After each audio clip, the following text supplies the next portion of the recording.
మేము న్యాయం చేస్తామని చెప్పి జగన్ సార్ అని పెద్దిరెడ్డి అందరూ కలిసి మినిస్టర్ అందరు కలిసి చెప్పినారు. కానీ ఇప్పటివరకు ఏమి న్యాయం చేయలేదు. ఉల్టా మాకి ఊరి నుండి భయపడిచ్చి పొలంనేరులో ఉండేవాళ్ళు మేము నివసిస్తున్నాము. ఇప్పుడు పుంగూరులో వచ్చి నివసిస్తున్నాము. లోకేష్ సార్ని కూడా కలిసినాము, కాన్వాయిని కూడా కలిసినాము. మళ్ళా కేసు కూడా రీఓపెన్ చేస్తామండి, రీఓపెన్ చేస్తామని చెప్పినారు. అన్ని విధాలుగా మీకు న్యాయం చేస్తామని చెప్పినారు. మాకు కూడా భరోసా ఉంది. ఏంటండి, ఒకటి కాదండి, రెండు కాదండి, సంఘటనలు చెప్పమంటే నేను చాలా సంఘటనలు చెప్పగలను.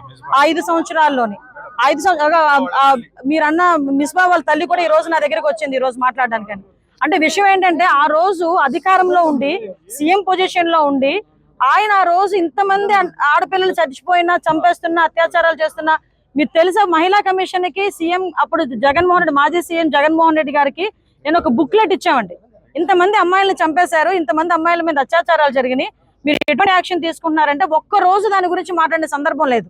ఈ రోజు కావాలని ఇక్కడ రాజకీయం చేయడానికి, ఆ పాపం ఆ పిల్ల అత్యాచారం జరగలేదు, నా పిల్లకి మామూలుగా చనిపోయింది, అతి క్రూరంగా చంపేశారని ఆ తల్లిదండ్రులు బాధపడతా ఉంటే, లేదు అత్యాచారం జరిపి చంపేశారు అంటే ఈ రకంగా వాళ్ళు అది కూడా రాజకీయం చేయడానికి చూస్తున్నారు. కేవలం రాజకీయాలకి, చావుల్ని కూడా రాజకీయాలకు ఉపయోగించుకునే పరిస్థితి వైఎస్ఆర్సీపీలో ఉంది తప్పించి అంతకు మించి ఏమీ లేదు. అందుకే నేను అప్పీల్ పెడుతున్నా, ప్రజలకు అప్పీల్ పెడుతున్నా, మైనార్టీ సోదరులకు అప్పీల్ పెడుతున్నా, మీరందరూ కూడా ఒక్కసారి ఆలోచించండి. సంఘటన జరిగిన తర్వాత ఎంత తొందరగా రియాక్ట్ అయ్యారో పోలీసులు కూడా. 12 బృందాలు ఏర్పాటు చేయడమే కాదు, క్లూస్ టీమ్స్ దగ్గర నుంచి, డాగ్ స్క్వాడ్ దగ్గర నుంచి, టవర్ డంప్ దగ్గర నుంచి ప్రతి ఒక్క ఆస్పెక్ట్, ఏ ఒక్క చిన్న అవకాశాన్ని కూడా వదలకుండా వితిన్ డేస్ లోనే ఈ రోజు నిందితులను పట్టుకొని ఈ రోజు అరెస్ట్ చేసే పరిస్థితి కనిపించిందంటే అది చంద్రబాబు నాయుడు గారి గవర్నమెంట్ అంటే, అది ఎన్డీఏ గవర్నమెంట్ అంటే.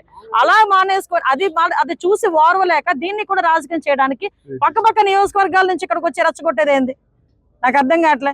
వచ్చి సహాయం చేయండి, అమ్మాయికి భరోసాగా నిలబడండి ఒక రోజు వచ్చి, అంతే తప్పించి ఈ రకంగా చేయటం అనేది మంచి పద్ధతి కాదు. దీన్ని కూడా ప్రజలందరూ కూడా దయచేసి గమనించాలని మనస్ఫూర్తిగా తెలియజేసుకుంటున్నాం.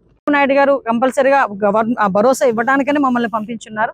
మేము వాళ్ళతో మాట్లాడతాము, ఎట్టి పరిస్థితుల్లో శిక్ష పడేటట్టు చేస్తాము, వాళ్ళ కుటుంబాన్ని కూడా మేము ఆదుకుంటాం, అన్ని విధాలు ఆదుకుంటాం. వాళ్ళు అప్పుడు మాట్లాడరు, ఇప్పుడు మాట్లాడడానికి ప్రయత్నం చేస్తారు. అదే ప్రజలు కూడా నేను విజ్ఞప్తి చేసేది ఏంటంటే, ఇలాంటి మాటలు నమ్మకండి, తిరిగి మీరు వాళ్ళు ప్రశ్నించండి అని మేము చెప్తున్నాం. ఎందుకంటే ఇంతమంది అమ్మాయిలు మిస్ అవుతున్నారని ఆ రోజు చెప్తే ఆ రోజు ఎవరు మాట్లాడలే. ఈ రోజు ఎక్కడ కూడా అటువంటి సంఘటనలు జరగకుండా, ముఖ్యంగా నేను ఇక్కడికి వచ్చిన తర్వాత ఒక డెమోక్రటిక్ పార్టీకి సంబంధించిన వాళ్ళు కూడా బయటకు వచ్చి, ఈ రోజు కొంతమంది మా ఎమ్మెల్యేలు కూడా కొంతమంది బయటకు వచ్చి, ఇక్కడ గాంజా, డ్రగ్స్ ఇవన్నీ కూడా విపరీతంగా పెరిగిపోయినాయి, వాటిని కూడా అరికట్టాలని చెప్తే ఎస్పెషల్ మేము దాని మీదే పని మీద ఉన్నాం. ఈ 100 రోజుల పరిపాలనలో గంజాని, డ్రగ్స్ ని అరికట్టడానికి నార్కోటిక్ టాస్క్ ఫోర్స్ కూడా ఏర్పాటు చేస్తున్నాం. అది కేబినెట్ అప్రూవల్ అయిన తర్వాత దాన్ని లాంచ్ కూడా చేస్తాము. గంజా నిర్మూలించడంలోని మేము ఎట్టి పరిస్థితుల్లోనే ఒక స్టెప్ బ్యాక్ స్టెప్ కూడా మేము వేయట్లే. అట్ ద సేమ్ టైం గంజాలు ఎక్కడైనా సరఫరా జరిగినా, గంజాలు యూజ్ చేసినా కూడా ఇమీడియట్ గా యాక్షన్ తీసుకోండి అని ప్రతి డిపార్ట్మెంట్ వాళ్ళ, పోలీస్ డిపార్ట్మెంట్ వాళ్ళకి ఆదేశాలు కూడా ఇవ్వడం జరిగింది. అటువంటి సంఘటనలు ఏమైనా కనిపించినా దయచేసి ప్రజలు కూడా పోలీస్ డిపార్ట్మెంట్ వాళ్ళకి సహకరించాల్సిందిగా కోరుకుంటున్నాను.